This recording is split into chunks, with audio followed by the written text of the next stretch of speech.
안녕하세요. 김호준입니다.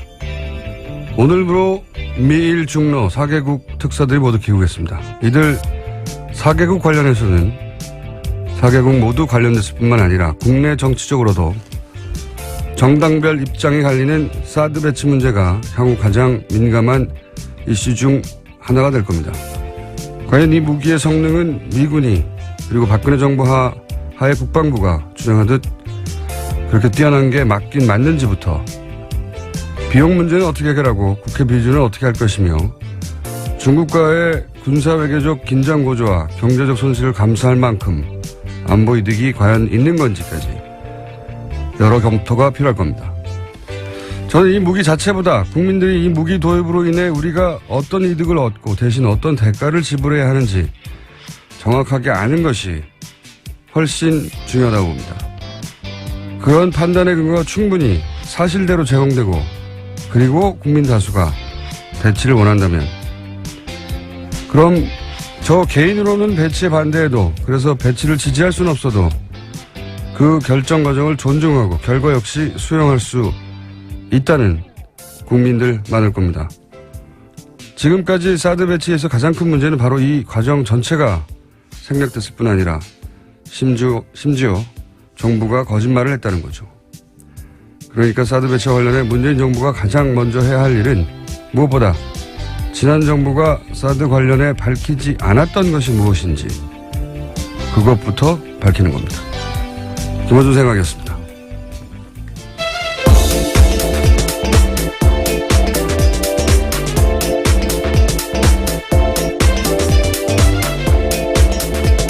시사인의 김은지입니다.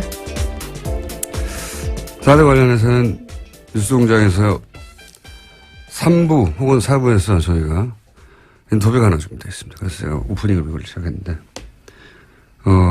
포스털 교수라고 아세요 혹시? MIT. 잘 모릅니다. 그러시구나. 잘 모르셔도 됩니다. 네, 영어로 인터뷰하셨나요? 영어로 인터뷰하는 사람을 얘기인가요? 중간에 끼고 네. 이분이 이제 그 미사일 디펜스 관련해서 민간 분야의 세계 최고의 권위자다라고 할 수 있는 분이거든요. 예. 그분하고 저희가 직접 인터뷰를 그렇게 하니 기대해 주시고. 자, 참 시사인에? 했습니다. 했습니다. 요즘 자꾸 기억이 안 나네. 첫 뉴스는 뭡니까? 네, 최순실 씨의 해외 은닉 재산을 추적해온 검찰이 독일 등과의 사법 공조를 통해서 일부 자금의 흐름과 용처를 파악했다고 오늘 아침 중앙일보가 보도했습니다. 박근혜 최순실 게이트와 관련해서 해외 사법 공조의 성과가 나온 것은 이번이 처음입니다. 검찰 특별수사본부 관계자에 따르면 수사팀이 최근 법무부를 통해서 독일 사법당국에 최 씨의 은닉 재산과 자금 흐름에 대한 공조를 요청했고 현지에서 사용한 돈의 사용처 등 일부 자료를 이미 건네받았다라고 말했습니다. 그렇군요. 예. 이런 뉴스가 나오면 항상 생각나는 게 가장 먼저 최재석 씨였나요? 최태민 씨의 네, 아들. 최태민 씨 생전에 본인이 직접 최태민 씨 방에 있는 금고에 가서 금괴와 양도성 채권죠. 등등 1조 당시 기준으로 1조 가량의 재산을 직접 목격했다. 이게 얼마나 됐겠습니까? 그게 다 어디로 간지 모르거든요. 30-40년 전인데. 이 재산 추적은 부정 축제한 재산에 대해서는 국가로 기소하는 게 맞다는 게 이제. 네, 환수시켜야 된다는 거죠. 문 대통령의 공약이기도 했고. 뉴스 공장에서도 이 추적하는 코너를 만들어 볼까 저희가 구상 중입니다. 아마 몇 주 이내에 등장하지 않겠는가. 해야죠, 사실. 근데 오래 걸릴 일 같아요.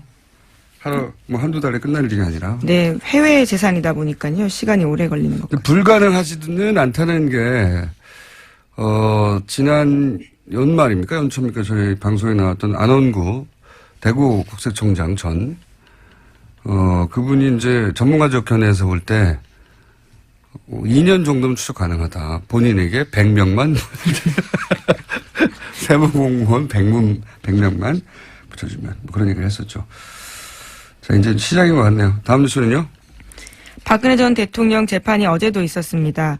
검찰이 증거로 제출한 150여 명의 진술조서에 대해서 박 전 대통령 쪽이 재판에서 증거로 사용되는데 부동의했습니다. 결국 검찰은 150여 명 증인을 모두 법정에 불러서 신문해야 할 상황인데요. 재판 기간이 길어질 가능성이 커졌습니다. 이런 경우는 잘 없거든요. 예. 변호인이 부동의 할 수 있습니다. 검찰, 그러면 물론 최종 결정은 재판장이 하지만 변호인이 이제 부동의를 하고 그리고 그러면은 그러니까 증인들이 했던 말들 전체를 인정할 수 없다는 거거든요. 진술했던 말들. 예, 그럼 직접 증인으로 불러서 다퉈야 됩니다. 그러면 시간이 엄청나게 오래 걸려요. 150명, 그러니까 증인을 한 번 불러서, 이제, 검찰이 신문하고 또 반대신문 변호인하고 이러는 게 아무리 단순한 것도 한 사람당 한 30분 정도는 걸리거든요. 3명이면, 그리고 이분들이 다 오질 않아요. 해보면. 왜냐하면 그분들도 다 자기 사정이 있기 때문에 시간이 잘 안 맞고 그러면 하루 3명씩 주 3회 부른다는 계산도 이대로 될 리가 없어요. 이런 식으로 하면 뭐 6개월도 넘어가고 굉장히 오래 걸리는데 이 시간을 오래 끌겠다는 거죠, 이게.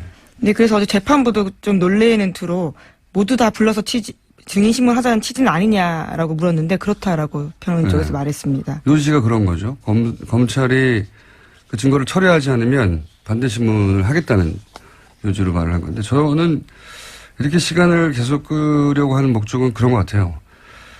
이 박근혜 전 대통령 변호인단이 부실한 건 사실입니다. 어떤 의미에서 부실하냐면 이재용 삼성 부회장의 변호인단에 비하면 상대적으로 대단히 부실하죠. 예. 근데 지금 이재용 부회장의 재판 결과와 상당히 연동되어 있다고 볼 수 있거든요. 이 사건은. 네, 뇌물죄 부분은 예. 공범이라고 볼 수 있으니까요. 그러니까 이재용 부회장의 혐의가 이재용 부회장을 변호하고 있는 최고의 변호인단에 의해서 어느 정도 벗겨지거나 하면 본인들에게 유리할 거라고 보고 시간을 끌고 있다라고 저는 생각합니다. 재판 전략이기도 한 거죠. 예. 그런 이유 아니겠는가. 뭐 하여튼 상식적이지 않은 부동이긴 하나 그거밖에 방법이 없으니 이러고 있는 것이다. 저는 그렇게 봅니다. 자, 다음 순요. 네, 어제까지 이낙연 총리 후보자에 대한 청문회 있었습니다. 예. 야당 청문 의원들은 청문회 이틀 동안 1000통이 넘는 문자 메시지 받았다라고 합니다. 문자 메시지, 예. 1000통이 넘는. 이거 관련해서는 좀 뉴스 좀 나오고 어디도 잠깐 뭐 자제할 필요 없다고 제가 했는데 이게 이제 문자 폭탄이란 단어부터가 굉장히 부정적인 뉘앙스죠. 근데 가만히 생각해 보면 이건 문자를 받는 정치인 시각에서 본 겁니다. 정치인 입장에서는 막 쏟아지니까. 그런데 보내는 유권자들 입장에서 이 현상을 보면 자, 우리 모두 같이 문자 폭탄을 보내요 하고 서로 텔레파시를 보낸 다음에 일시에 문자 보낸 게 아니에요. 그러니까 이 문자는 폭탄이 아니고 하나하나가 다 유권자들이 개별 행동을 한 거예요. 그런데도 이렇게 많이 문자가 가는 건 그 어떤 정치인의 어떤 언행을 보고 같은 감정을 느낀 유권자가 그렇게 많다. 그걸 입증하는 겁니다. 그러니까 문자 폭탄이라고 부르면 안 되는 거예요. 정확하게. 이거는 그냥 정치인이 문자를 많이 받았네? 라는 관점에서 그 결과치만 보는 거고요. 거꾸로 봐야 되는 거죠. 유권자가 서로 맞추지도 않았는데 특정 행동에 대해서 문제가 있다고 느끼는 사람이 그렇게 많다는 겁니다. 그러니까 이거는 문자를 받는 정치인 시각에서 폭탄이라고 할 게 아니고 그 정치인이 대체 무슨 정치적 행위를 했길래 그렇게 많은 유권자들이 동시에 반응한 거지? 이렇게 봐야 되는 거죠. 그렇게 보면 유권자 입장에서는 이렇게 문자로 항의를 하는 거거든요. 문자로 지적을 하는 거고. 그럼 문제가 없는 거예요. 용어만 바뀌어도. 생각해보면, 아니, 뭐 정치인이 아닌 저도 방송하면 막 수백 통씩 문자가 쌓입니다, 저기에. 카톡도 오고, 게시판에 뭐, 앱에 욕설도 오고, 방송국으로도 막 전화, 게스트가 뭘 마음에 안 들면 수백 통씩 전화 오기도 해요. 항의 전화 오고. 어떤 날은 거의 전체가 비난입니다. 저희 PD부터 끌려 나와가지고. 마음에 들지 않는 게스트가 마음에 들지 않는 말을 하거나 하면 PD 나가 죽어라 이것부터 시작해가지고. 그렇다고 제가 우는 소리 합니까? 아니, 우는 소리를 한다고 정말 잘 울었다고 누가 해줍니까? 바보 소리나 듣지? 응? 청취자 반응조차 수용하지 못한다는 소리 듣지. 정치인만 왜 우는 소리를 듣고 있는 거죠? 이거는 정치인들은 한 사람 한 사람이 헌법기관이에요. 대의기관이고. 그런데 어떤 정치행위, 뭐 청문회를 하든 가중이든 어쨌든 하는데 유권자가 이것은 문제라고 정치 의사표현을 하는 거예요. 거기다 왜 우는 소리를 합니까? 이전에 그런 적이 없었던 거는 과거에는 정치인한테 그런 문자를 보내는 게 두려웠거든요. 막연히. 정치인이 막 대단한 거 같고 감히 국회의원에게. 내 일도 아닌데 그 일이 직접. 뭘 그렇게까지 하나. 근데 그게 이제는 이 정치적 참여율이 대단히 높아져가지고 그 벼슬이 아니고 세금 받는 공복이니까 내가 정치적 의사표현을 하는 거예요. 당연히. 이게 이전에는 그런 적이 없다고 해가지고 폭탄이라고 문자를 받는 정치인 입장에서 바라보면 안 되는 거예요. 정치적인 행위는 언제나 유권자한테 이렇게 감시 평가의 대상이 돼야 되는 겁니다. 그걸 감수해야 될 의무가 있는 거고 안 그러면 정치는 하면 안 되는 거예요 이제. 유권자 의식이나 행동 양식이 계속 변하는데 정치인이 여기 적응을 못하면 안 되는 거죠. 적응을 해야지. 아니 옛날처럼 보내지 마세요 이런 거거든요. 근데 물론 뭐 시간이 너무 늦다거나 내용이 협박성이 있다에 대해서 호소하는 부분도 있었습니다. 그런 사람도 있겠죠. 저희 문자에도 많아요. 욕설도 있고. 그리고 그 문자는 유권자들이 자기 전화번호를 노출하고 하는 거예요. 익명으로 하는 게 아니에요. 예. 휴대폰으로 겨우 문자 보내는데 휴대폰을 면상에 던졌다고는 모르겠어요. 수백 명이. 이건 무슨 화염병 던지지 말라는 수준으로 자꾸 가르치려 들 게 아니고 배워야 돼요. 새로운 유권자 행동 양식을. 그러면 휴대폰 하나 더 두세요. 문자 받는 휴대폰을 정치인들이 직접적으로 공개하고 저한테 항의하시거나 의견이 있거나 또는 뭐 격려하실 분들은 제가 일상적인 생활도 해야 되고 하니 휴대폰을 하나 더 두겠습니다. 라고 하든가. 하여튼 저는 이 현상을 바라보는 언론의 태도도 마음에 안 들고 이걸 문자 폭탄이라고 부르는 용어도 마음에 안 들고 왜 문자 폭탄이에요? 그럼 받는 사람 중심으로 그 정치인 해당 관점에서 용어를 정한 거예요. 보내는 사람은 다 개별적으로 보내는 겁니다. 하나하나. 너무 길게 했네. 자, 다음 뉴스 짧게 해주세요. 아니 생각하면 생각할수록 난 이상해서 이 현상이. 이걸 보고 자꾸 가르치려고 드는 게 그러지 말라고. 왜 자제를 해야 해요? 자, 다음으로 합시다. 네. 청와대가 대통령 비서실 특수활동비 등 127억 중에서 53억 원을 절감하겠다고 밝혔습니다. 절감한 돈은 청와대 청년 일자리 창출과 소외계층 지원에 쓰겠다고 밝혔습니다. 그렇군요. 밥은 먹이면서 일을 하는 게 우리 이제 정석이긴 한데 밥값도. 네, 자기 밥값은 자기가 내겠다라는 거요. 이게 공식 맞긴 맞는 거죠. 행사에서는 네, 맞긴 맞는 거죠. 우리 정서상은 이제 밥을 먹이면서 일을 시키자 뭐 이런 게 있긴 한데 이게 맞긴 맞는 거죠. 공무원이니까요. 네. 자, 다음은요. 네, 청와대 새 민정비서관에는 백원우 전 의원이 선임됐습니다. 백 전 의원은 이명박 전 대통령에게 고함을 지른 사건으로 유명한데요. 당시 장례 재판 혐의로 재판을 받기도 했었습니다. 예. 그때 이제 이게 전 국민한테 생중에 대해서 강한 인상을 남겼죠. 네, 물론 무죄 받았습니다. 오래 걸렸어요. 네, 예. 그렇죠. 무죄를 받아내는데 변호인이 문재인 대통령이 안 했나요? 아, 증인으로 나갔습니다. 증인이었나요? 예. 당시 상황에 대한 증언을 하는 사람이었고요. 이 백원우 제가 알기로는 그 참여정부 시절에 민정 그때 비서관 아니었고 당시는 행정관이었고요. 네, 지금은 비서관이 행정관이었고. 됐습니다. 네. 그렇군요. 이 인사를 두고 이제 이명박 전 대통령 입장에서는 긴장되겠네요. 어떤 의미에서. 자, 다음 뉴스는요. 예, 새 정부 인수위 역할을 하는 국정기획자문위에서 어린이집 누리과정 전액 국고 지원하겠다라는 내용 보고받았다라고 밝혔습니다. 이건 뭐 공약이니까요. 예, 이렇게 하겠다고 했으니까. 근데 이제 기재부는 당황을 하겠네요. 예. 자기들 그 예산 얘기를 하지 않고 발표부터 했으니까. 네, 2조 정도 준다고 합니다. 근데 이제 공약을 지킨다는 말은 이게 정치적 메시지거든요. 이거는 조율하고 발표한 내용은 아니고 앞으로 이제 실행 계획을 의논할 때 기재부하고 이제 얘기를 되겠지만 기재부는 자기들하고는 말하지 않았다.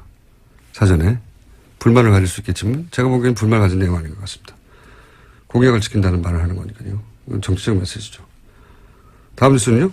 네, 전두환 전 대통령의 셋째 아들인 전재만 씨가 30대 여성에게 4천만 원짜리 시계를 선물했다는 사실이 뒤늦게 알려져서 화제가 되고 있습니다. 아, 이거요. 그래서 요 뉴스가 나오자마자 본인이 관련해서 이 전재만 씨의 재산을 찾은 게 있다고 갑자기 등장하신 분이 계셔서 저희가 미니로 3분만 인터뷰를 하겠습니다.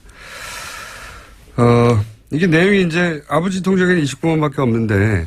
그래서 불법 비자금에 대해서 아직 환수 못하겠다고 버티는 돈이 1,000억 원이나 넘습니다. 그런데 이제 이건 이제 뭐랄까요, 돌발적인 사건이죠. 인천공항에서 입국하다가 시계가 거의 5천만 원에 육박하는 시계가 발각이 되자 누가 사줬어? 그랬더니 전재만 씨 이름이 그때 튀어나왔다는 겁니다. 전두환 씨 셋째 아들이죠. 그래서 이제 그 일가의 숨겨진 재산에 대한 얘기가 언론에 잠깐 등장했는데 몇 년 전부터 미국에 있는 호화주택, 전재만 씨 소유의 호화주택을 추적했던 분이 있습니다. 이런 거 전문인 것 같아요, 이분은. 더불어민주당의 안민석 의원 전화 연결됐습니다. 짧게 하겠습니다. 안녕하세요. 예, 안민석 의원입니다. 네. 추적자 안민석. 이런 사건은 아무도 안 볼 때부터 추적을 하세요. 2013년에 이 호화주택 관련 서류를 확보하셨다고요? 네, 그때가 박근혜 정부 출범하고 난 다음에 이제 박근혜하고 전두환 두 사람의 어떤 정치적인 앙숙의 관계, 악연이 있었지 않습니까? 그래서 전두환 재산을 몰수해야 된다고 이제 박근혜 정권이 이야기를 하면서. 정권 초반에 그런 얘기 나왔었죠. 예. 네, 그렇죠. 전두환 재산 추징 특별법이 막 논란이 되고 있었고요. 예. 그 와중에 제가, 전두환 쪽의 재산을, 찾는 일을 했었는데요. 마침 제 지역구 오산에 큰아들 이제 전재용 씨의 땅 소유가 있었어요. 예. 그거는 이제, 국구로 다 한수를 다 했어요. 15만 평인데요.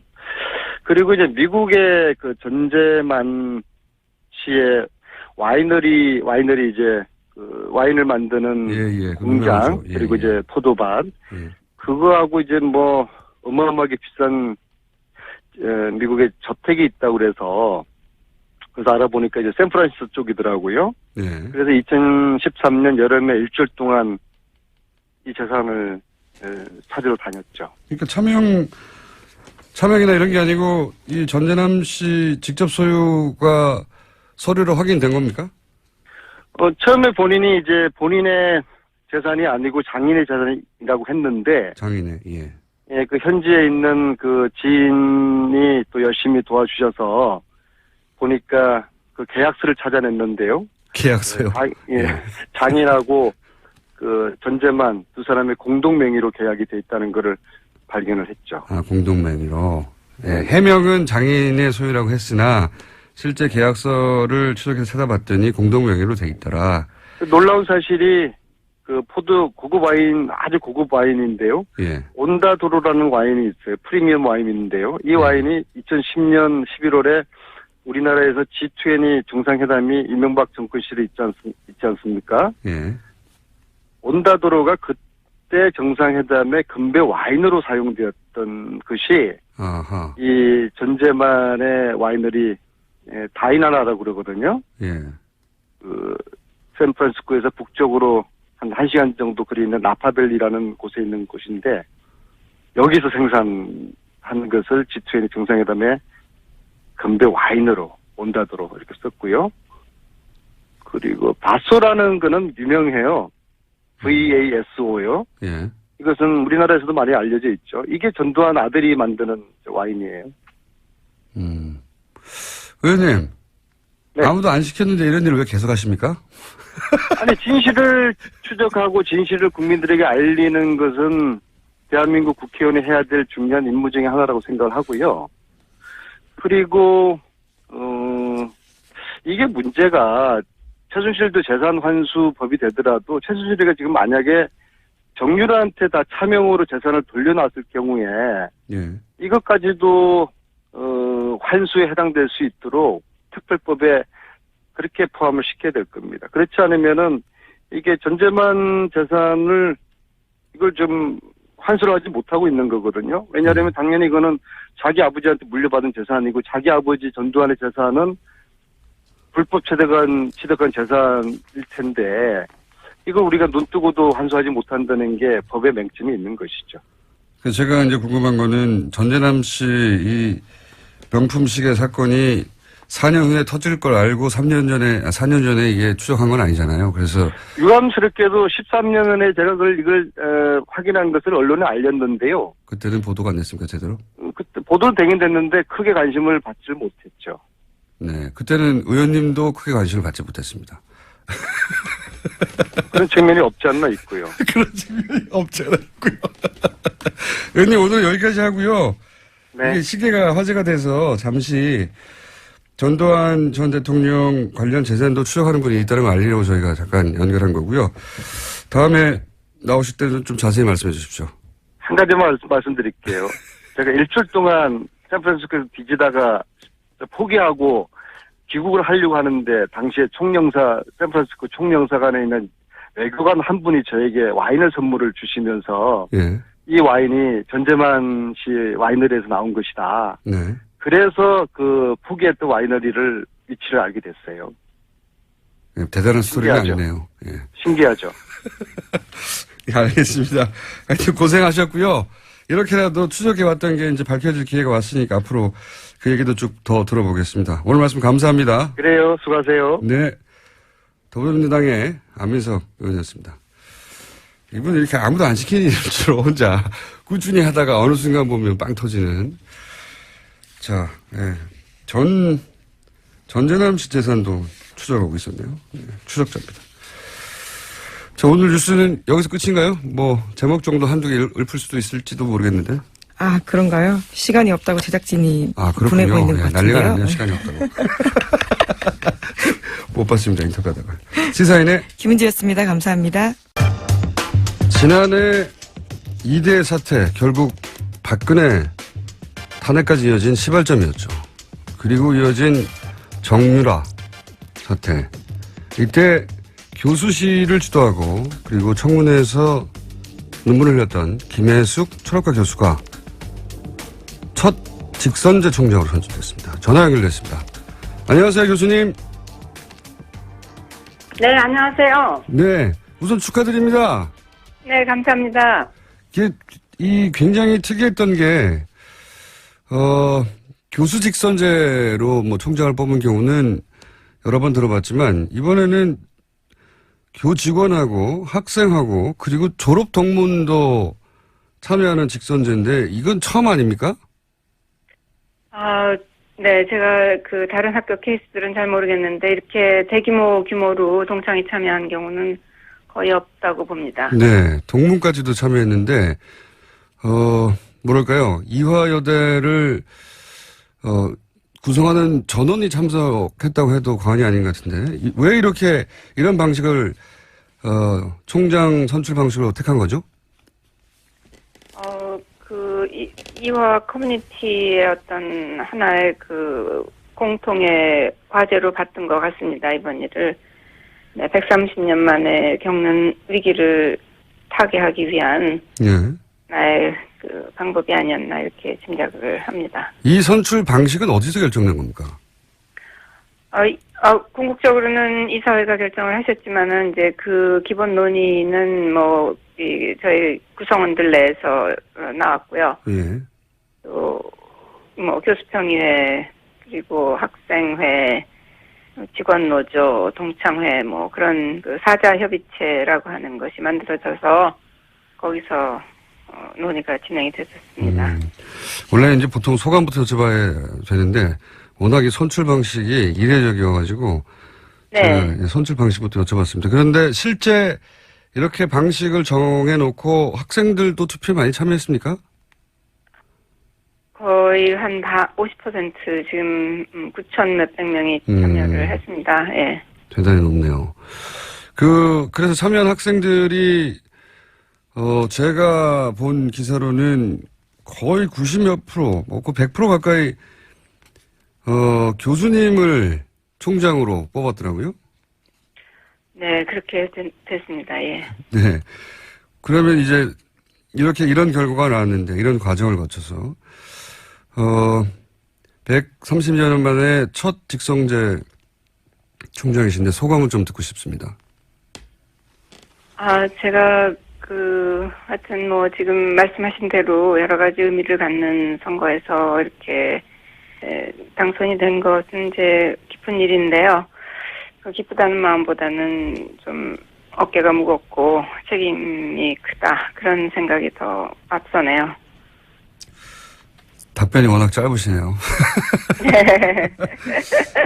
저는 굉장히 신기했어요. 이대 구성원들, 교수 입장 다르고, 직원 입장 다르고, 학생 입장 다르고, 동문 입장 다를 것 같은데, 이렇게 압도적 지지를 받으셨다는 게 구성원들에게 큰 신뢰를 주신 건데, 왜 교수님을 선택했을까, 이 많은 사람들이? 결국 지난, 여름부터 이어졌던, 네. 이대 학내 사태에서, 저를 아마 많이 이제 보신 그런 다투 있지 않을까 싶고요. 그리고 저희가 문제 해결을 해 나가는 과정에서, 나름 그래도 공동체들, 이 구성원들 안에서 어떤 신뢰를, 받았다고 생각을 합니다.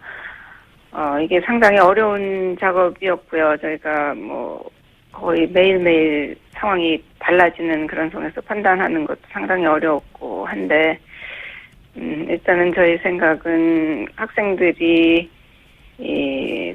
어떤 정의를 위해서, 순수한 가치를 위해서, 어려운 상황을 겪어내고 있다고 판단을 했던 거고요. 그래서 학생들을 저희가 지지를 했던 그런 상황이었고, 그런 데서 이제 학생들 신뢰는 쌓아졌다고 생각을 하고요.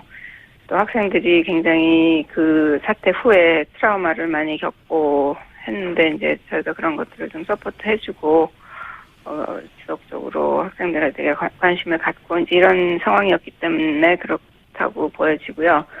또 동창분들은 동창분들대로 여러 뉴스나 인터넷 매체 통해서 또 그 학생들과 연계된 졸업생, 이 학생들을 또 졸업생들이 강력하게 서포트를 해주고, 언니들이 있다, 이제 언니들이 배우다, 이런 말을 만들어내면서까지 상황 전개가 이루어졌었던 상황에서 동창분들도 저희에 대한 신뢰가 있었던 것 같습니다. 교수님들은 가까이서 저희가 지내왔으니까 상황을 더 잘 파악을 하고 있으신 분들이고, 네. 정치를 잘 못하실 것 같습니다. 이게 본인 자랑하는 타이밍인데 쑥스러워하셔가지고. 네. 청문회 때 눈물 흘리신 게 화제였어요. 왜 그때 눈물이 나셨습니까? 지금 되돌아서 네, 보자면. 제가 눈물을 흘렸다기보다는 약간 좀 감정이 조금 좀 이렇게 다시 그 비디오가 돌아가니까. 그 비디오 내용이 이대 학생들이 시위하는 장면, 그러다가 경찰에 잡혀가는 장면이었죠. 예, 경찰 잡혀간 장면인데, 아마 그걸 다 보시면 상당히 마음들이 저랑 그렇게 다르지 않았으리라고 생각을 합니다. 그 학생들이 거의 절규하듯이, 끌려나가는 그런 상황에서 벌어지는 여러 가지 소리나 이런 것들 들으시면, 저는 저는 그걸 그 전에 한번 봤었고요. 그 상황에서 많은 교수님들이 또 눈물을 흘리셨고, 또 그거 장면이 다시 나오니까는 아직도 저것 때문에 고통받는 애들이 있다는 이런 생각도 들고 해서 좀 착잡한 심정이 들었고, 아마 그래서 좀 감정이 약간 좀 북박치는 그런 상태였던 것 같습니다. 근데 화제가 됐던 이유는 청문회에 나온 다른 교수님들은 담담하셨거든요. 네. 교수님만 울컥하신 건. 굉장히 다르니까, 네. 다른 위치에 있으니까 다른 감정을 가지셨겠죠. 네. 이 진행되는 재판은 지켜보고 계십니까? 챙겨보고? 아, 최경희 전 교수라든가. 뭐 이렇게 네. 좋은 뉴스는 아니니까 그렇지만 또 이대 뉴스가 나오니까 뭐 눈이 안 갈 수는 없고요. 네, 보고 있습니다. 이제 그런 재판이나 그로 인해서 뭐 상처받은 이대 구성원들도 있을 것이고 또는 학교 명예도 있고 이거 어떻게 해결해 나갑니까 앞으로? 앞으로 이제 학교가 가지고 해결해야 할 과제 혹은 뭐 공약 이런 거 간단하게 정리해 주십시오. 일단 저는 이대가 어쨌든 그 국민들의 어떤 기대나 이대에 대한 그 바람이나 이런 것들을 저버린 데 대해서 상당히 그 죄송스러운 마음으로 있고요. 굉장히 공신력이 손상됐다고 생각을 합니다. 그런데 이제 한편으로는 또 우리가 해결해 나가야 될 문제들이 산적해 있는 상황이고, 일단은, 구성원들의 신뢰 회복이 급선무라고 생각을 합니다. 그래서, 이 신뢰 회복을 위해서 제가 여러 가지 노력을 기울여야 될 것 같고요. 근데 뭐 신뢰 회복이라는 게 하루아침에 되는 것은 아니고, 그야말로 진정성 있는 자세로 구성원들과 대화하고 또 열린 자세로 여러 가지 사안들을 구성원들의 그 지혜를 모아서 해결해 나가야 된다고 생각을 하고, 제가 공약이라기보다 하여튼 그 목표로 내세웠던 것은 3가지였습니다.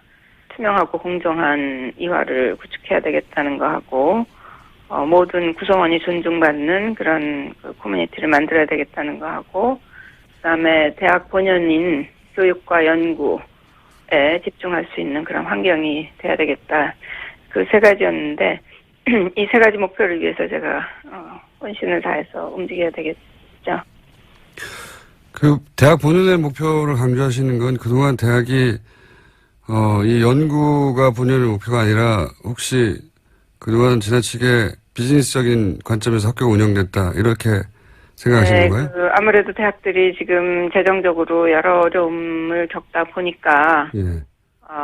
그 국가가 지금 이제 뭐 구조조정 차원에서 내세우는 여러 가지 뭐 프로그램이나 프로젝트 이런 것들에 참여하지 않을 수 없는 이런 상황이 되고, 그러다 보니까 이제 교수님들이 뭐 한두 달씩 자기 연구가 아닌 다른 종류의 이제 프로젝트 구성하는데 동원되다시피 하는 이런 상황이 벌어지고 하니까, 특히 이제 젊은 교수님들은 그 연구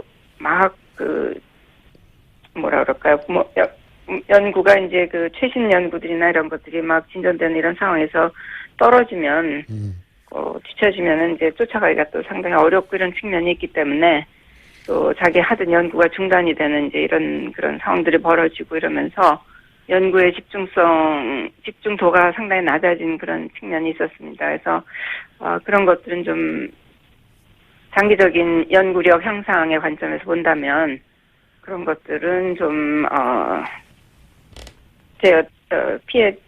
피해야 된다고 생각을 합니다.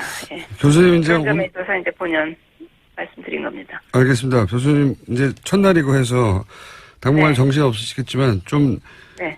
정리가 되면 스튜디오에 한번 직접 나와 주십시오. 제가 교수님 중간중간에 해맑게 웃으시는 걸 보니까 네. 스튜디오 직접 나오시면 아주 빵빵 터질 것 같습니다.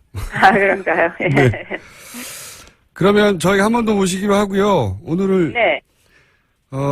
역사상 첫 직선제 총장이고 여러 의미가 있어서 저희가 한번 연결을 했습니다. 꼭 한번 스튜디오에 나와 주십시오. 네, 고맙습니다. 네, 감사합니다. 안녕하세요. 네.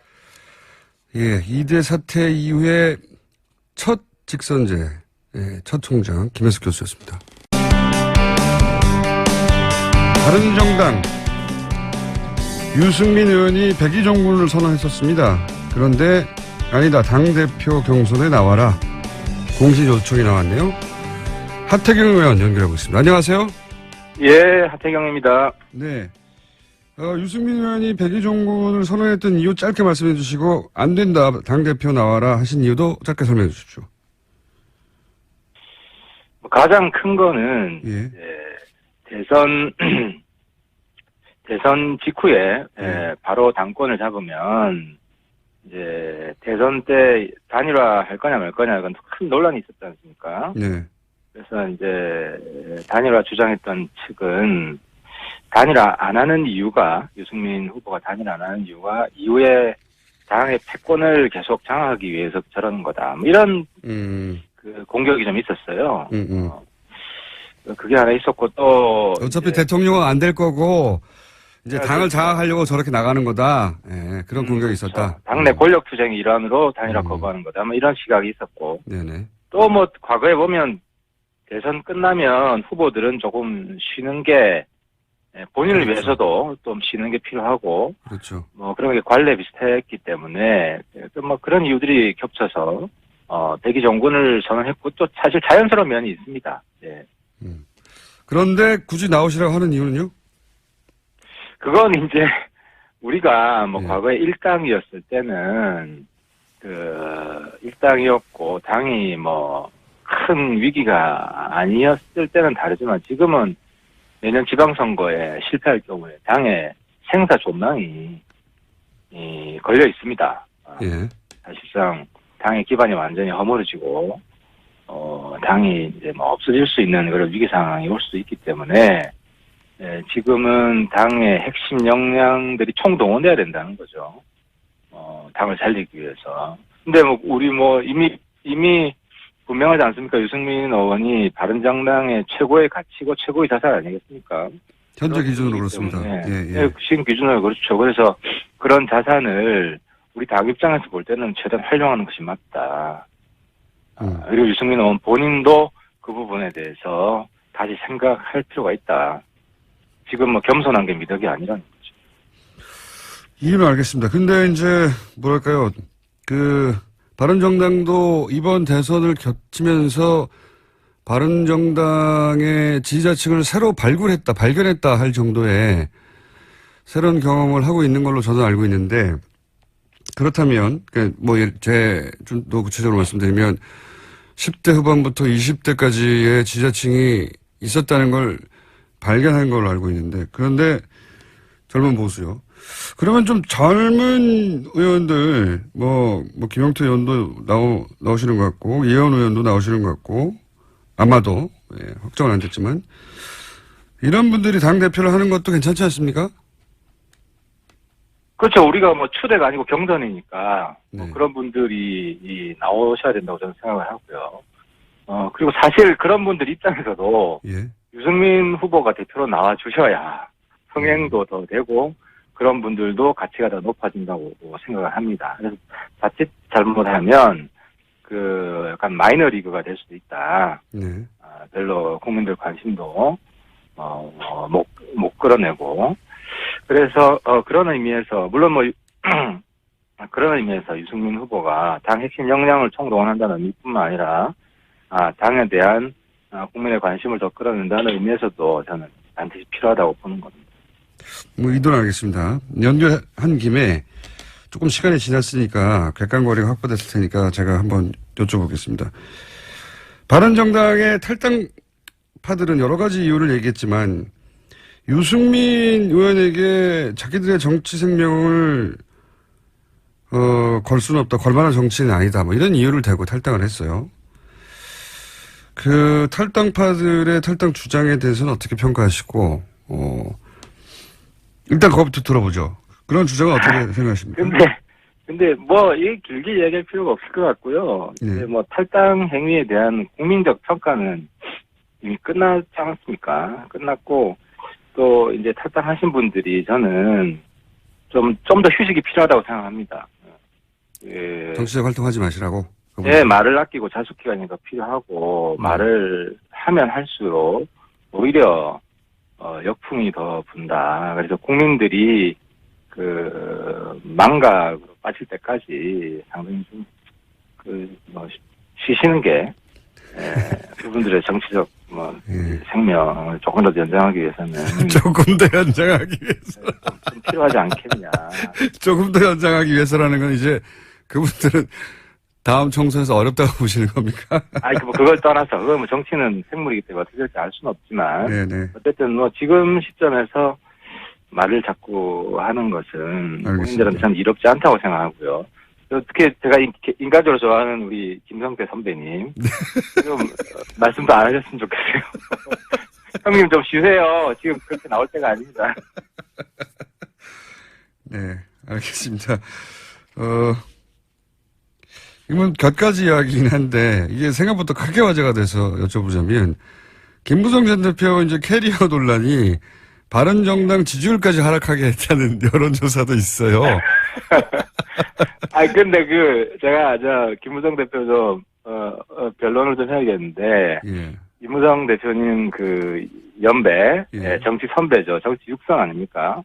정치 대선배들 중에서는 그나마 김무성 대표가 덜 권위적입니다. 권위적이지 않습니다. 예를 들어서, 특히 제가, 하태경이 선배 의원들한테 잘 대듭니다. 제 입장하고 다르게 되면, 공개적으로 비판하고, 비난도 하고, 네. 특히 김무성 대표 앞에서는 당연히 그러면 하면서 제가 소리 지른 적도 있고 그렇습니다. 근데, 이런 식으로 좀 대들면은, 좀 연배가 있는 의원님들 같은 경우에는, 그다음부터 아예 전화도 안 받습니다. 그리고 아예 찍힙니다. 그리고 대화도 안 해줍니다. 근데 안 해주는 분들도 있습니다. 다 그렇다는 얘기 아니고요. 그런 분들도 있는데, 김무성 대표 같은 경우는 또 이제, 그렇더라도, 이제 수평적으로 대화하고, 토론하고, 그리고 또 이제 술 한잔 마시면서 그때 제가 좀 과했습니다 하면 또 사과도 받아주시고, 이런 식으로 좀, 굉장히 수평적인, 정치인입니다. 알겠습니다. 네. 그 한 면만을 보고, 네. 대표가 너무 구시대 권위주의적인 정치인입니다. 이렇게 평가하는 건 좀. 억울하다. 아무튼, 네. 좀 억울할 수 있을 것 같습니다. 네. 의원님의 변론은 잘 알아들었는데 변론이 도움이 될지는 모르겠습니다. 워낙. 국민들이 평가하시겠죠. 자, 또 연결한 김에 여러 가지 재밌는 포인트가 있어서 의원님을 연결했는데, 문재인 정부에 대한, 지금 워낙 초기이기 때문에 그렇기도 합니다만, 문재인 정부에 대해서도 몇 가지 평가를 하셨던데, 긍정적으로. 긍정적으로 평가한 부분을 일단 말씀해 주시면, 외교안보 라인부터 긍정적으로 평가하시는데, 이유는 뭔가요? 강경화 후보자는 제가 개인적으로 압니다. 그분은 아는 사람이라서. 유엔에서 일도 잘하고 외교관으로서의 능력을 이미 검증받은 분이고요.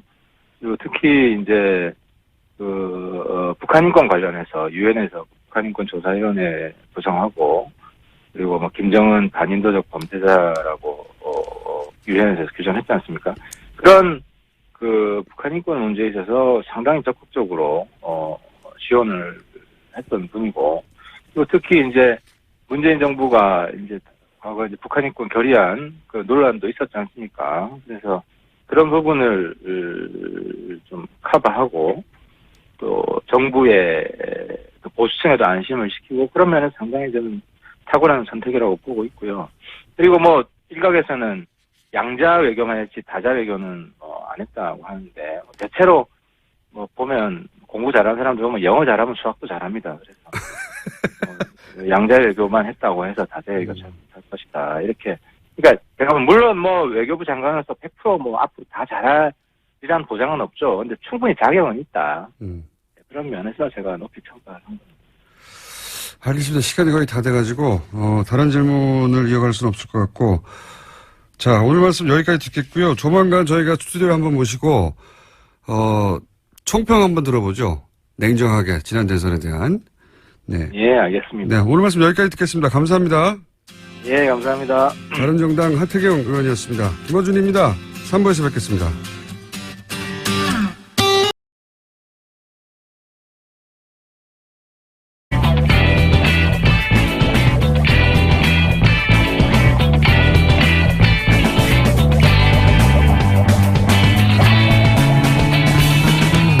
김어준의 뉴스공장. 6월 말 한미 정상회담이 예상됩니다. 한미 정상회담에 이어서 아마도 있을 중국과의 정상회담에서도 이 이슈가 핵심 이죠. 사드. 이 사드 문제가 한미 정상회담에서 논의될 텐데 이 문제 화면을 분석해서 실제로는 패트리어트가 스커드의 탄두를 단 한 발도 맞추지 못했다라고 반박을 하셨고 그리고 나서 고소를 당한 걸로 알고 있습니다. 맞습니까? 고소는 안 당했었습니다. 그렇지만 제 인생을 파괴하려고 그렇게 굉장히 노력을 했죠. 사실 법적으로 고소를 할 근거가 없었습니다. 고소를 하기 위해서는 제가 가짜, 거짓, 허위의 어떤 말을 했고 거기에 따라서 그 사람들한테 금전적 손해가 있어야 되는데 제가 한 말이 완전히 옳다고 판명이 났었으니까요. 그 대신 여러 가지 방법으로 제 명예를 훼손하려고 노력을 했었습니다. 당시 한국 언론은 고소 당한 걸로 보도가 됐었기 때문에 제가 그렇게 알고 있었는데 그런데 이제 이 국방부와 교수님 간의 싸움이 사실은 굉장히 단숨에 끝난 게 아니라 오래 걸렸고 몇 년에 걸쳐서 그런데 최종적으로는 국방부가 패트리어트가 탄두를 맞추는데 실패했다고 인정을 하면서 교수님이 이 싸움에서 이긴 걸로 알고 있습니다. 이게 제가 알고 있는 게 맞나요? 사실 대충 맞기는 한데 사정은 이거보다 더 복잡합니다. 국방부 장관은 효과가 없다라고 인정을 했는데 군대 공식 통계는 아직도 이전의 그 수치를 그대로 유지를 하고 있습니다. 그래서 이렇게 군대와 그리고 국방부 장관이 다른 말을 하는 그런 지금 현실이기는 했는데 어쨌든 이 경우에는 국방부 장관의 말을 더 믿을 수밖에 없겠죠. 근데 이것이 아마도 그 한국 국민들과 정부에게 어떤 경고로서 분명히 작동을 해야 될 것입니다. 지금 이 사드의 책임을 지고 있는 조직은 군대입니다. 근데 국방부 장관이 인정한 것도 그것도 인정하고 받아들이지 않는 그런 조직이 지금 사드를 운영하고 사드의 실제 군사적인 역량보다 이게 더 좋다 이렇게 주장을 할 수 있는 조직이라는 거 그것을 명심을 하셔야 할 것입니다. 잘 알겠습니다. 그런데 이제 2014년에 이스라엘이 팔레스타인 하마스 로켓을 아이언돔으로 90% 이상 격추시켰다라고 하는 뉴스가 전 세계에 타전이 됐고 우리나라에서도 크게 화제가 됐습니다. 그런데 그것도 사실이 아니라고 지적을 했었어요. 교수님이. 뭐라고 하셨냐면 이 로켓을 맞추기도 어렵고 맞췄다고 해도 꼬리 몸통에 맞추면 소용이 없고 그리고 1m 이내가 아니면 정면에 맞췄다고 해도 잘 안 터진다. 그래서 실제는 90%가 아니라 10% 이하일 것이라고 주장을 하셨어요. 제가 맞게 알고 있습니까? 실제로 요격체가 발사가 될 때 잘못된 공간으로 발사가 되는 것을 저희가 목격을 하게 됐습니다. 그러면은 이것이 이렇게 요격이 돼서 저쪽에서 오는 적군의 로켓이 왔을 때 그것을 향해서 이렇게 뚝 떨어지게 낙하를 하게 되는데요. 그렇게 되면 요격의 효과가 없어집니다. 비디오를 보게 되면 이것이 명확한데 사실은 저희가 왜 이런 식으로 지금 발사와 운용이 되고 있는지에 대해서는 정확한 그런 자료는 갖고 있지 않습니다만 비디오를 봤을 때 아이언돔이 기능이 유효하지 않다. 그것은 분명히 보입니다. 제대로 기능하지 않았던 건 분명하다. 네. 그래서 당시 기사로는 제가 이스라엘에서는 90% 이상이라고 하는데 교수님은 10% 이내라고 할 것이라고 하는 기사를 본 적이 있는데 제가 궁금한 것은요. 이제 패트리어트 때도 그랬고 또 최근에 아이언돔 시스템도 그런데 이렇게 과장되게 광고를 하는 게 뭐 미국의 국방부 혹은 뭐 이스라엘 정부에서 어떤 정치적 목적도 있겠지만 이 무기를 만들어낸 군수업체의 이익도 분명히 영향을 주는 거 아니냐. 성능이 좋다고 해야지 무기가 잘 팔릴 테니까. 이런 의구심이 생기는데 어떻게 생각하시는지. 사실 이 이스라엘과 미국 간의 이 정치적 문제라는 건 굉장히 복잡합니다. 특히 미국에서는 그 이스라엘의 로비가 아주 강력하기 때문에 미국 정치인이 이스라엘을 비판하는 것은 굉장히 어렵습니다. 그래서 정치인들이 사실 다른 때 같으면은 분명히 했었어요. 간단한 질문조차도 못하는 이런 공포, 두려움의 분위기가 조성이 돼 있습니다. 또 다른 문제는요. 사실은 이 아이언돔이라는 무기에 대해서 개발 비용을 미국이 거의 다 냈습니다. 이스라엘이 된 게 아닙니다. 그랬다면은 사실은 저희가 여기에 대한 데이터가 주어져야 되는데 그렇지 않습니다. 또 이스라엘 측에서도 이렇게 돈이 어차피 미국에서 온 거기 때문에 이걸 갖다 제대로 만들 그런 동기도 별로 없습니다. 저는 여기에 대해서 의회에게 굉장히 공개적인 비판을 여러 번 했는데요. 돈을 냈으면 당연히 이 성능이 어떤 것인가 내 돈 낸 무기에 대해서 받아야 하는데 의회에도 군에도 누구도 여기에 대해 정확한 데이터를 받은 사람이 없습니다. 그냥 묻지도 말고 여기에 대해서 말하지도 말자 이런 정책만이 있을 뿐입니다. 이게 이제 미국과 이스라엘의 어떤 특수관계 때문이기도 하지만 군수업체의 이익이 깊이 관여되어 있는 게 아닌가 이런 과장이나 비밀주의에 이제 사실은 이제 모든 이 미사일 방어 체제를 둘러싼 이 비밀주의의 문제는요. 아이언돔은 사실상 미국이 만든 무기라고 볼 수 있고, 뭐 페이트리어트나 사드는 미국이 실제로 공공연하게 만든 무기인데 이 전체에 대해서 다른 무기에 비교할 때 이런 비밀 정도가 굉장히 부적절합니다. 그래서 이것을 반대하는 사람이 논리적인 어떤 근거를 할 수 있는 그런 데이터가 전혀 공개가 안 되게 다 극비 처리가 돼 있습니다. 이렇게 부적절한 비밀, 극비 처리가 돼 있는 것은 분명히 뭔가 성능에 문제가 있다는 얘기고 저는 이 그 미사일 방어 체제에 있어서 가장 큰 문제가 바로 이 부분, 이 비밀주의라고 생각을 합니다. 그게 성능에 비해서 지나치게 높은 비용이 들어가고 그리고 그렇게 성능이 떨어진다는 게 알려질 경우에 그 관련 산업 군수업체 자체가 굉장히 어려움을 겪을 수 있고 그래서 이제 경제적 관점도 분명히 중요한 포인트가 아닌가 하고 질문을 드린 거거든요. 그러니까 이 문제가 상당히 이제 복잡한데 그것의 일부를 잘 지적을 해주신 겁니다. 조금 더 말씀을 드리자면 이런 특정한 방어 체제가 배치되는 데 있어서 미국 군대 내에서 중요한 역할을 하는 부대가 있습니다. 육군 방공방어 부대인데요. 이런 그 방공에 관련해서 결정을 하는 그런 이제 업무를 맡고 있는 조직입니다. 그래서 여기서 봤을 때 그러면은 우리가 그 방공방어를 하기 위해서 어떤 걸 써야 되는가, 그거를 뭐 탱크로 해야 되는가, 아니면 지대공 미사일로 해야 되는가, 뭐 이런 여러 가지 결정을 하는 그런 부서인데 이 부서 같은 경우에는 사실 늘 경제적으로 살아남으려고 굉장히 노력을 하고 애쓰고 있는 그런 조직입니다. 그러다 보니까 이런 그 군수 업체들과 굉장히 긴밀하게 그렇게 일을 하고 있죠.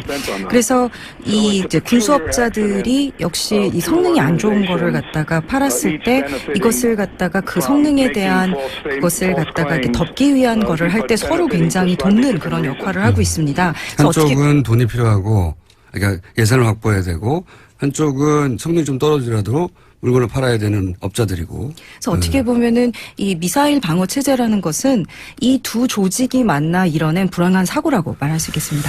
알겠습니다. 자, 이 사드는 그러면 패트리어트나 아이언돔의 컨셉을 좀 확장한 미사일 방어 시스템이라고 이해를 하면 되는 건지 기존의 MD 미사일 디펜스 시스템하고 이 사드의 공통점과 차이점은 뭔지 좀 설명해 주시죠. 이 이제 사드가 미사일 방어 시스템의 일반적인 컨셉을 이제 사용한 것을 맞는데 페이트리어트나 아이언돔하고는 좀 다릅니다.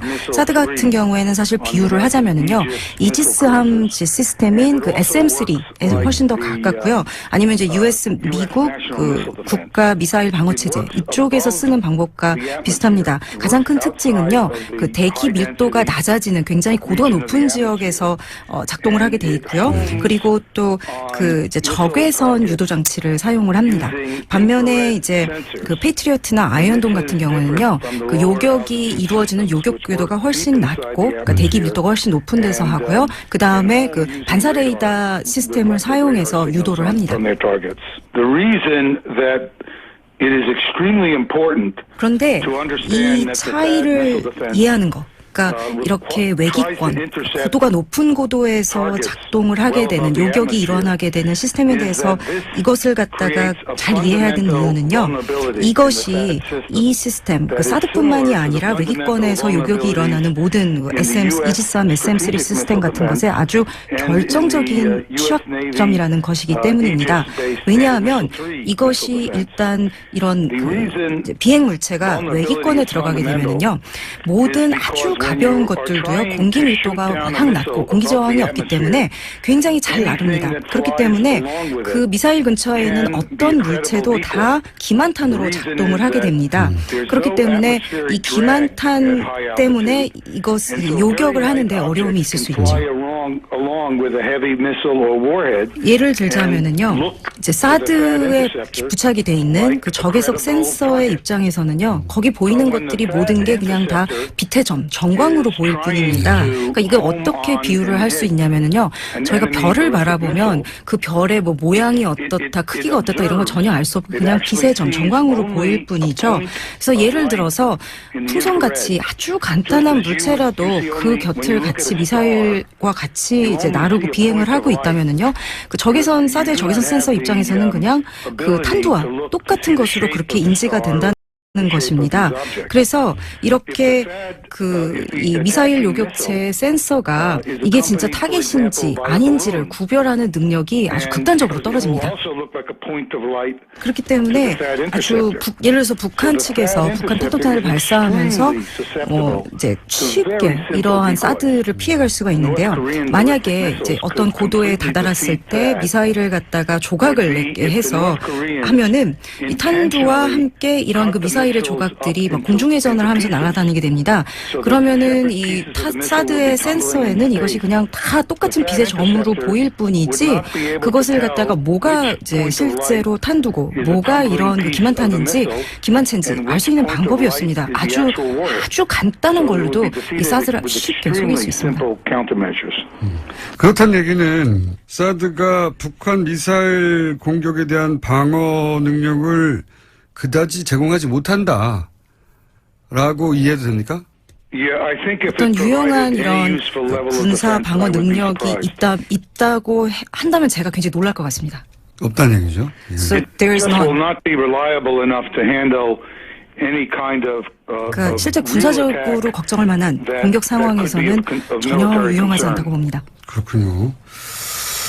전문가로서 이게 이제 군사적 방어 능력 측면에서 부족한 무기라고 이렇게 판단하시는 건데, 그렇다면 미국은 왜 이런 사드를 한국에 배치하려고 하는 걸까요? 사실 이 문제는 굉장히 복잡한 문제입니다. 많은 여러 사람들이 다른 동기로 또 다른 믿음을 가지고 사실은 이 미사일 방어 시스템을 갖다가 이제 홍보하고 이것을 갖다가 이제 하려고 하는 건데요. 근데 아마도 이 중에서 현재 나온 것 중에서 가장 증거가 많이 나온 것 중에 하나는요, 미국 정부 내에서 중국을 상대로 어떤 그 중국의 미사일 방어 능력을 갖다가 중국에 대한 미사일 방어 능력을 갖다가 좀 더 증진시키기 위해서 이것을 한다라는 그것이 아마 지금까지는 가장 명백하게 나온 증거가 있는 것 같습니다. 지금 사드 같은 경우는요, 요격 능력은 별로 없습니다. 그렇지만 이 사드의 레이더는 이론상으로 볼 때 굉장히 강력합니다. 그래서 지금 이론상으로는요, 사드의 레이더가 중국의 대륙간 탄도미사일의 탄도에 대해서 상당한 데이터를 갖다가 수집하고 이것을 갖다가 미국의 그 국가 미사일 시스템에 직접 제공을 할 수 있다. 지금 현재 원칙상으로는 그게 가능한 걸로 되어 있습니다. 이게 실제로는 어떻게 되는지 아무도 모르지만요. 현실에서는요. 이러한 그런 그 중국에 대한 그 이제 미사일 방어 체계 이것의 일환으로서 사드가 이렇게 미국 측에서 미루고 있지 않나. 그것이 가장 조금 그래도 가장 명백하게 드러나는 이유 중에 하나인 것 같습니다. 바로 지난달에 그 CIA의 그 오바마 행정부에서 CIA의 그 수장이었던 그 마이클 헤이든이 이제 이런 말을 했었죠. 그래서 결국은 이제 이러한 그 사드를 갖다가 배치하는 목적이 중국을 화나게 하고 중국에게 너 조심해라고 경고하는 목적이다. 저는 이게 이렇게 인정한 거에 대해서 상당히 놀랐는데 어쨌든 정부 내에서 어쨌든 이런 생각을 하는 이런 목적으로 사드를 갖다 배치하려고는 인사들이 있구나 하는 것에 대한 어떤 증거를 볼 수 있을 것 같습니다. I don't feel comfortable speaking about 사실 남한 정부가 이 사드 배치에 대해서 또 한국 국민들이 여기에 대해서 어떻게 결정하냐 그 전적으로 한국 국민과 정부의 문제이긴 합니다. 그렇지만 저는 미국 국민으로서 저는 한국이 미국의 굉장히 중요한 동맹이라고 생각하고 그리고 미국인으로서 지금 미국이 하고 있는 일에 대해서 극도로 분노를 하고 있는 상황입니다. 지금 마이클 헤이든이 한 말은요. 사실상 한국의 안보를 위험에 빠뜨리면서 우리 이익을 위해서 중국과의 관계에 있어서 한국을 이용하고 있다라는 것을 사실상 인정을 한 겁니다. 제가 10월 달에 한국에 방문을 했었고요, 작년. 그리고 여러 사람들과 만나서 이 문제에 대해서 굉장히 자세한 장시간 토론을 했었는데요. 제가 거기서 느낀 거는 실제로 미국이 그럼 사드 배치를 왜 하려고 하는가 그 근본적인 이유에 대해서 전혀 얘기를 하지 않았다는 겁니다. 미국이 한국에게. 그리고 이렇게 제대로 얘기도 안 해주면서도 한국을 이용하려고 하는 거죠. 사실 만약에 한국이 이런 걸 다 알면서도 그래도 우리가 사드를 배치하겠다. 그거는 한국의 전적으로 선택입니다. 그렇지만 이렇게 우리가 그걸 왜 하려는지 얘기도 안 해주고 속이면서 이용하려고 드는 건 동맹에 대한 태도가 아니고 미국인으로서 여기에 대해서는 정말 부적절하고 차다고 생각하고 굉장히 미국인으로서 분노하고 있는 바입니다. 작년에 이제 한국을 10월에 방문해서 말씀하신 대로 사드 관련해서 한국의 뭐 정보 관계자들이나 그런 분들 만나신 것 같은데 그분들 그 한국의 관계자들이 미국이 사드를 왜 한반도에 배치하려고 하는지 그 군사적인 어떤 효용성이나 또는 전략적인 이유에 대해서 제대로 이해하지 못하고 있었다는 얘기냐? 사실 제가 국회의원들하고 만나서 여기에 대해서 얘기했을 때 이 사드에 대한 자세한 상황을 정말 많이 알고들 싶어 하셨습니다. 그런데 많이 이런 거를 못 받았다라는 거를 갖다 제가 알게 되었는데요. 네, 정보를요. 이제 예를 들자면은요.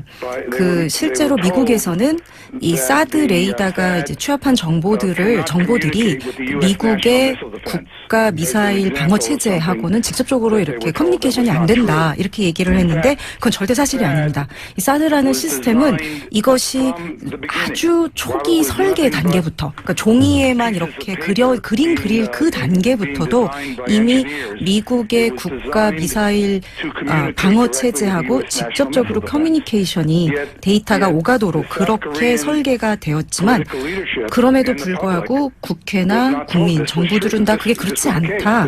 이렇게 미국으로부터 정보를 받은 겁니다. 저는 이것은 큰 문제라고 봅니다. 당시 이제 박근혜 정부 그리고 국방부에서는 이 사드 시스템이 미국 본토 방어용인 미국 MD 시스템의 일부가 아니냐. 그러니까 우리가 미국이 자국을 방어하기 위해서 만든 시스템의 일부로서 기능하는 그런 역할을 왜 해야 되느냐 하는 반론이 나올까봐 이 부분을 의도적으로 미국이 숨겼던 혹은 한국 정부가 한국 국민에게 숨겼던 했었다라고 저는 이제 이야기 되는데 다시 여기서 확인하고 싶은 건 그러니까 사드는 미국 본토 방어를 위한 MD 시스템의 일환이 확실히 한 거죠. 그럴 수밖에 없습니다. 그러니까 초기에서부터 그 미국의 자국의 그 미사일 방어 체제로부터 정보를 받고 또 정보를 보내고 그런 방식으로만 기능을 하도록 그렇게 설계가 됐기 때문에 그렇습니다. 그래서 일단 이론상으로 볼 때는 그럴 수밖에 없어 보인다. 말할 수밖에 없을 것 같습니다. 그러면 둘 중 하나겠군요. 미국 정부가 한국 정부에 거짓말을 했거나 아니면 한국 정부가 사실을 알고 있으면서도 한국 국민에게 거짓말을 했거나. 아마도 이제 두 가지 경우다 그렇게 좋은 건 아닐 텐데요. 정치계라는 데가 원래 좀 이제 그렇기는 하죠. 그래서 결국은 오바마 측에서 근데 거짓말을 했거나 이제 박근혜 정부가 거짓말을 했거나일 텐데요. 사실 제가 이제 짐작을 하자면 양쪽이 다 거짓말을 하지 않았을까. 그러니까 어쩌면 딱 두 정부 간의 이해관계가 맞아떨어지는 지점이 있어서 그렇게 둘 다 거짓말을 하지 않았을까 하는 게 추정입니다. 그런데 말이죠. 이런 사드를 그러니까 미국의 입장에서 보자면 중국을 견제하기 위한 무기를 한국의 땅을 빌려서 설치한 건데 그런데 그런 비용을 트럼프 대통령이 한국에 내라고 말을 했단 말이죠. 이 트럼프 대통령의 발언은 어떻게 생각하십니까? 저는 미국인의 입장으로서밖에 대답할 수 없을 것 같은데요. 말도 안 되는 얘기입니다. 사실 미국 쪽에서는 배치를 분명히 원했고 우리는 미국에서는 그리고 근데 남한에서는 이게 우리가 과연 해야 되냐 안 하는 데서 우려가 많았던 상황이고 그래서 미국이 그럼 우리가 돈을 낼게 이렇게 돼서 그럼 한국이 그럼 할게 이렇게 된 게 아닙니까? 근데 그러고 나서 다시 돈을 내라? 말도 안 되는 얘기죠. 알겠습니다. 이제 미국이 한국에 사드를 배치하고자 하는 것은 이제 쭉 말씀하셨듯이 중국을 견제하고 압박하고 또 중국의 미사일로부터 미국 본토를 방어하고 하는 이유인 거는 알겠는데 이 중에 또다시 이제 그 군수업체의 이권에 대해서 질문을 드리고 싶은데 여기 로키드 마틴사의 이권도 그런 사드의 한국 배치 결정에 영향을 미치지 않았겠느냐 이게 궁금하거든요. 왜냐하면 한국에서는 이 문제, 그러니까 로키드 마틴사의 이권과 관련된 스캔들이 있을지도 몰라서 제가 질문을 드리는 겁니다. 사실 저로서는 참 알기 어려운 대답하기 어려운 질문일 것 같은데요. 지금 미국 정부의 문제는 이런 그 미사일 그 방어 시스템이 굉장히 건드리기 어려운 성스러운 그런 대접을 받고 있다는 겁니다. 그래서 모든 기술적 과학적인 데이터가 돈 낭비일 뿐만이 아니라 지금 굉장히 반생산적이다라는 그런 것을 갖다가 여실히 보여주고 있는데도 정부 내에서 이걸 계속 왜 원하고 있는지 이것이 가장 큰 문제인데요. 이것과 관련해서 정부 관료와 그다음에 군수업체 사이에서 어떤 유착이나 문제가 있을지 여기에 대해서 사실 저는 참 뭐라고 말씀드리기가 어려울 것 같습니다. 마지막으로 30여 년간 이제 이 분야에서 굉장히 최고의 전문가로 계셨는데 그래서 궁금합니다. 그러니까 만약에 이제 새로운 한국 정부가 들어섰는데 새로운 한국 정부가 본인에게 사적으로 조언을 구한다면 한국의 사드를 배치하라고 할 것인지 순전히 이제 개인적 차원의 의견을 여쭤보고 싶습니다. 이미 제가 사실은 한국의 그 정치계, 외무부, 국방부 여러 사람들과 긴 토의를 여기에 대해서 했었습니다. 근데 제 입장은 여기에 대해서 늘 분명한 게 제가 그 대한민국에서 어떤 결정을 할지 미국 사람으로 답을 할 수가 없다. 그러니까 물론 제가 기술적인 사드의 성능에 대해선 이거 굉장히 최소한이다, 별로 없다라는 그런 얘기는 늘 말씀을 드려왔고 이것이 물론 결정에서 사드의 군사적인 능력, 방어 능력이 중요한 역할을 합니다만 그럼에도 불구하고 제가 미국 시민으로서 여기에 대해서 결정에 대해서 뭔가 얘기를 하는 것은 부적절한 것 같고요. 그리고 한국의 민주주의는 아주 이미 놀라운 수준입니다. 생각하고 행동하는 데 있어서 충분히 좋은 결정을 내릴 만큼 이미 똑똑한 국가라고 생각을 합니다. 저는 제가 생각할 때 지금 이 상황이 상당히 비극적이라고 생각을 합니다. 사실 미국도 이 사드가 군사적인 능력 면에서 별거 없다라는 거 알고 있고 중국도 이거를 알고 있습니다. 그럼에도 불구하고 중국이 분노하는 것은 지금 미국 정부가 중국에게 했던 굉장히 중요한 약속 미국의 그 영토 방어 미사일 시스템이 미사일 방어 시스템이 중국이 아니라 북한만을 겨냥하고 있는 것이라는 그 약속을 갖다가 사실상 어긴 겁니다. 그래서 물론 기술적으로 사드가 중국의 이제 중국 측에서 봤을 때 군사적인 위협보다도 이것이 가지는 외교적인 그런 의미가 훨씬 더 큰 것입니다. 중국 입장에서 보면은 이런 그냥 기술적으로 사드의 군사적인 위협 능력뿐만이 아니라 그보다 훨씬 더 큰 거는 외교적으로 봤을 때 미국이 한 굉장히 큰 약속을 어기고 중국 본부에 굉장히 솔직하지 못한 모습을 보인 거거든요. 그런 측면에서 볼 때 미국 국민으로서 중국 정부와 남한 정부를 갖다가 상대로 모두 다 미국 정부가 솔직하지 못한 모습을 보고 있다는 거에 대해서 굉장히 부적절하다고 생각하고 더 나아가서 동남아시아 정세의 안정에 전혀 도움이 되지 않는 결정이라고 생각을 합니다. 알겠습니다. 오늘 말씀 감사하고요. 혹시 한국을 방문하실 계획이 1년 이내에 있으신가요? I've been told by several different people that I may be asked to come, and I 아직은 certainly 확실하지 and 않습니다. I've told them that if I'm 초청이 asked, I 있을 것 will come. 같다라는 But 얘기는 여러 I 사람한테 have not. 들었는데 아직 확정된 Nothing 건 has been 없습니다. finalized. 확정되시면 연락을 꼭 주세요. Okay, let me 마지막으로 say one 한국 other thing 국민과 then. 그 I 지금 just wanna 한국의 say that 민주 정부의 I wish the Korean 행운을 people and their 빈다. democratic 이렇게 government the 마지막 best. 말을 하고 싶습니다. 감사합니다, 교수님. Thank you. Bye bye. 네. 포스털 교수 주장을 간단히 요약하자면 사드의 무기로서의 가치는 박근혜 정부가 광고했던 정도는 아니다. 그리고 사드는 탄생부터 미국의 본토 방어용 MD 무기로 개발된 거다. 한마디로 사드에 관해 우리가 제대로 알지 못하고 있었다는 거죠. 네, 그렇게 요약할 수 있는데 사드에 관한 진실은 앞으로도 계속 저희가 알아가 보겠습니다. 통역엔 동시통역사 홍혜연 씨가 수고하셨습니다.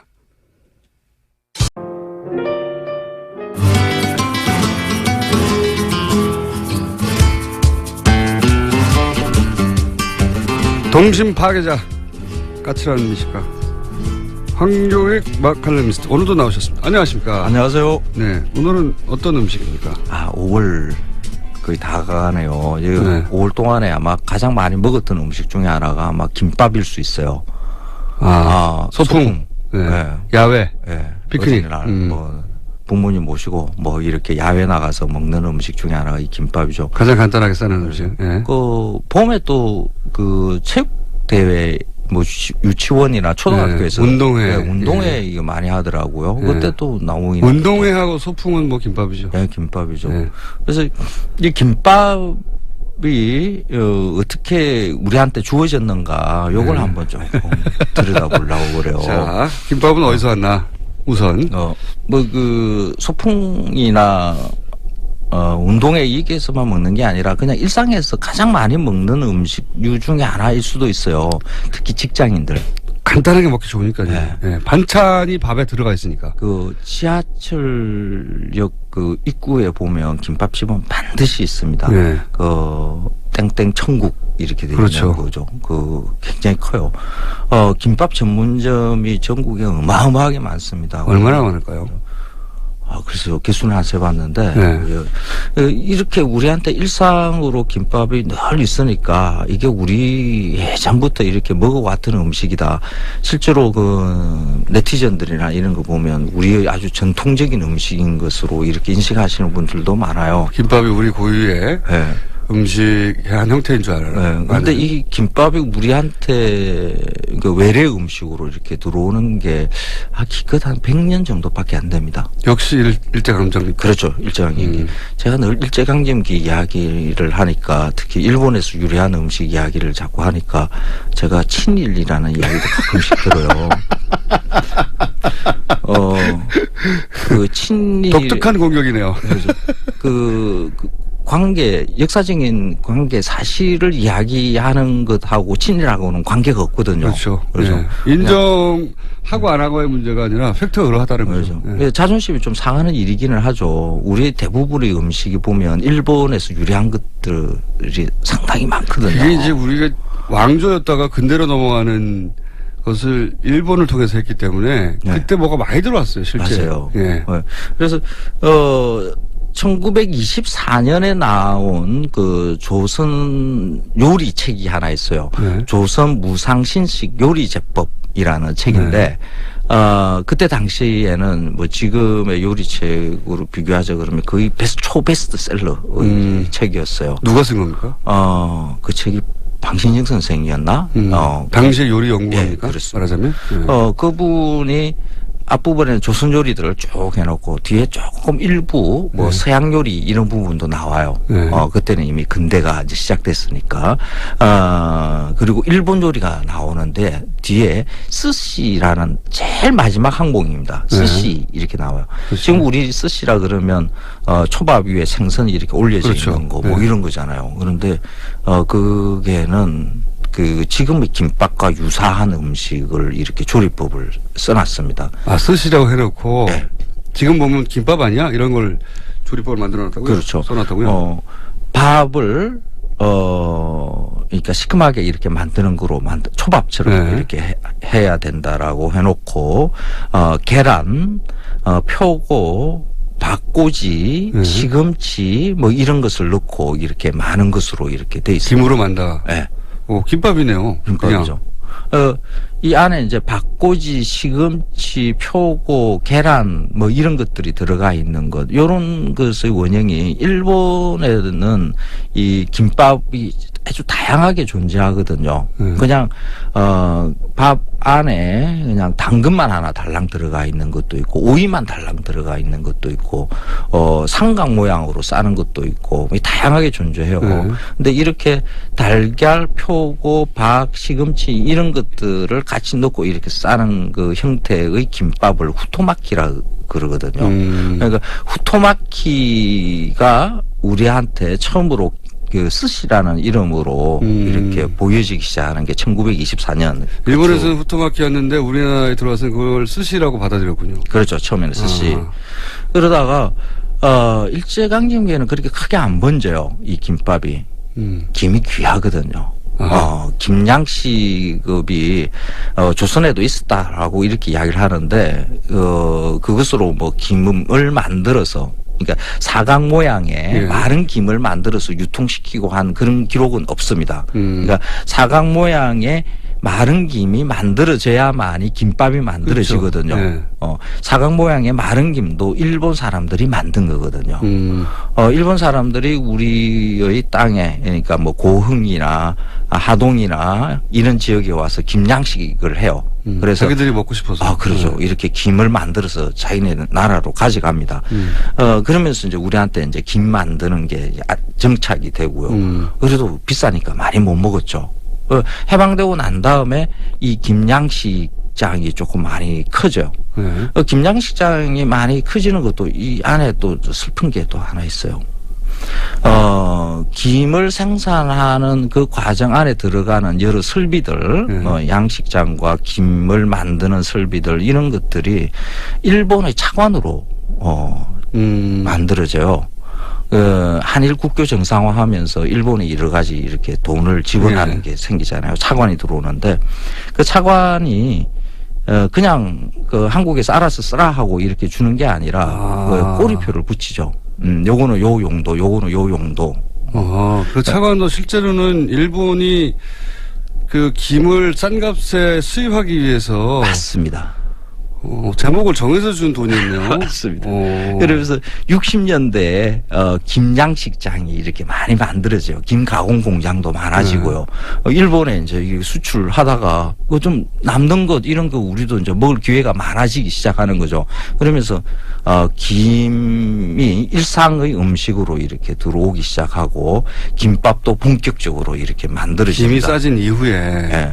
그래서 1950년대, 60년대 이때에 보면 그 피크닉 나갈 때 신문에 피크닉 갈 때 마련해야 될 음식 이러면서 김초밥 뭐 이러면서 일본의 후토마키 조리법이 또 다시 이렇게 등장하기 시작합니다. 처음에는 고급 음식 문화에 가까웠겠네요. 그렇죠. 김이 비싸가지고. 그렇죠. 근데 그때만 하더라도 일본에서 유래한 음식이다라는 인식이 있었어요. 처음에는. 예. 그래서 밥도 대체로 이렇게 초밥으로 하는 방법을 이렇게 내놓습니다. 그러다가 1980년대쯤 들어와서 우리한테는 조금 민족적 자존심이 강화되기 시작하는 거죠. 88 올림픽도 이제 열고 했으니까 우리는 세계 문화를 주도할 수 있는 그런 위치에 있는 민족이다라고 이렇게 인식하기 시작하면서 신토부리 김밥에 대해서 야 이거 옛날부터 우리가 먹던 거 아니야? 라는 인식이 처음으로 생기죠. 그렇죠. 김을 검색을 해보니까 저 삼국 유사에도 해의라는 그런 단어가 등장하는데 우리가 삼국시대에도 김을 먹었어. 김양식, 김이라는 이름이 옛날에 김씨성을 가진 사람이 양식을 처음 시작해서 김이야. 뭐 이런 것들이 막 이야기가 만들어져요. 그래서. 그렇구나. 그래서, 김밥에, 어떤 민족적 이 자존심을 이렇게 붙이고, 일본과는 관계없는 어떤 음식으로. 일본 김밥과는 모양도 다르고 들어가는 것도 다르잖아. 이런 얘기도 나왔었던 그렇죠. 것 같고. 근데 그 민족적 자존심을 느낄 수 있는 부분이 하나가 있어요. 그래도 일본에서 가져왔다 하더라도 일본은 그 후토마키고 이 김밥이고 그걸 그렇게 크게 변형시키지를 않습니다. 하던 대로 계속. 그렇죠. 한 100년 전에 그 모습을 그대로 그렇게 유지를 하면서 그 문화라는 것은 처음 발생지에서는 그 원형이 파괴될 것인가 어떨까 하는 것에 대한 걱정들을 꼭 하게 돼 있어요. 그런 강박들을 가지죠. 그래서 그대로 원래의 모양 그대로 유지를 합니다. 근데 외부에서 그렇게 새로운 문화를 받아들인 입장에서는 원본을 그렇죠. 뭐 유지할 그런 뭐 의무감도 없고요. 그죠? 저게 무슨 역사적 정통성이 있는 것도 아니니까. 그렇죠. 네. 그래서 이걸 지 마음대로 막 바꿀 수 있는 여유가 생깁니다. 그 인도에서 카레가 나왔지만 카레가 정말 맛있어진 것은 일본에서였거든요. 맞습니다. 그래서 지금 김밥은 일본에서 유래한 음식이기는 하지만은 가장 크게 변화하고 맛있어진 것은 이 대한민국이라고 볼 수가 있습니다. 일본에는 김밥 전문점 없습니다. 아, 그래요? 네. 우리는 김밥 전문점이 있어요. 그 김밥 전문점에 가보면 김밥의 종류가 한 30가지, 50가지 돼요. 뭐 깻잎 김밥, 참치 김밥, 불고기 김밥, 뭐 온갖 김밥들이 다 있죠. 김밥은 제가 보기에는 한국의 햄버거예요. 아, 맞습니다. 햄버거요. 네, 햄버거예요. 그 한식 세계화 지난 정부, 이번 정부에는 아마 한식 세계화 이야기는 더 이상 안 나올 거라고 저는 그리고 기대를 IMF 하고요. 터지고 나서 자영업을 하고 싶은데 마땅한 아이템이 없으니까. 아, 그것도 맞습니다. 예, 땡땡 천국이 휩쓸 경제적 여건도 사회적 여건도 마련된 거죠. 그렇죠. 그 한식 세계화라는 이런 것이 정책이 만들어지는 것도 이 음식에 민족주의, 국가주의 이런 것을 붙이기 때문에 이런 정책들이 만들어지는 거거든요. 음식은 그냥 단지 문화의 가치만 있을 뿐이지 그 음식에 어떤 과도한 국가의 딱지를 붙이고 네. 민족의 딱지를 붙이고 하는 순간 그런 거 싫어하시죠, 원래. 네. 네. 그 음식을 제대로 즐기지 못하게 돼요. 우리는 그 일본에 가서 먹는 라면, 네. 그 라멘이라 그러죠. 라멘을 두고 우리는 일본 라멘 이렇게 이야기를 해요. 네. 한국에서 팔고 있는 라멘집들도 다 일본 라멘 이렇게 그렇죠. 이야기합니다. 근데 일본 사람들은 그 라멘을 중국 음식으로 여겨요. 중국의 그 면 요리 중에 하나로 들어와서 일본화 한 거거든요. 그래서 일본에서는 그 오래된 라면집에는 그 빨간색의 이게 차양이 걸려 있고요. 아하. 중화풍 뭐 이런 게 걸려 있는 것을 오리지널이 전통으로 중국이라는 여깁니다. 걸 아는구나. 그렇죠. 네. 그래서 일본은 중국에서 라멘을 받아들이기 때문에 중국 음식으로 여기고요. 우리는 일본에서 받아들였기 때문에 일본 음식으로 여기는 거죠. 짜장면도 그래요. 우리는 짜장면은 중국 음식이잖아요. 네. 중국에서 유래한 것.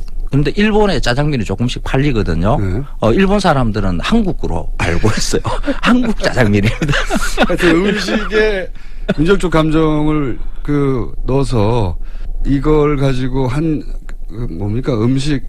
한식 세계화. 네. 예. 로 밀고 나가는 걸 굉장히 부담스럽다기보다는 촌스럽다고 여기시죠. 기본적으로. 촌스럽죠. 예. 지금 이 세계화 시대에 민족팔이 국가팔이 하는 문화에다가 그렇게 특히나. 하는 것은 예. 뭐 유명한 음악이라는 유명한 미술가 이런 거에 사실 이렇게 국가나 민족 안 붙이잖아요. 네. 고흐가 어느 민족의 어느 국가 사람이라는 게 우리가 중요하다고 생각하지 않지 않습니까? 음악도 그러고요. 문화로 서로 이렇게 연대할 수 있는 길도 이렇게 새로 생각해 볼 수 있는 거죠. 일본과 우리가 역사적으로 큰 갈등이 있었고 지금도 계속 갈등 과정에 있지만은 음식을 나누는 방식은 서로 맛있는 것은 서로 찾아서 일본에도 자세히 들여다 보면 우리 한국에 예전에 먹었던 음식들을 가져가서 마음대로 막 변형시켜서 먹는 것들 많거든요. 그래서 문화로 음식으로 이렇게 연대할 수 있는 길도 이렇게 모색해 볼 수가 있습니다. 그러니까 이 음식 문화에다가 음식과 민족주의를 붙이지 말자. 그렇죠. 예. 그렇죠. 특히 이번 정권에서는 그런 짓은 좀 하지 말자. 합시다. 한식 세계화 같은 거 이제는 하지 맙시다. 자, 김밥으로 그 얘기 나눠봤습니다. 네. 지금까지 까칠한 미식가 마칼리미스트 황교익 씨였습니다. 감사합니다. 고맙습니다.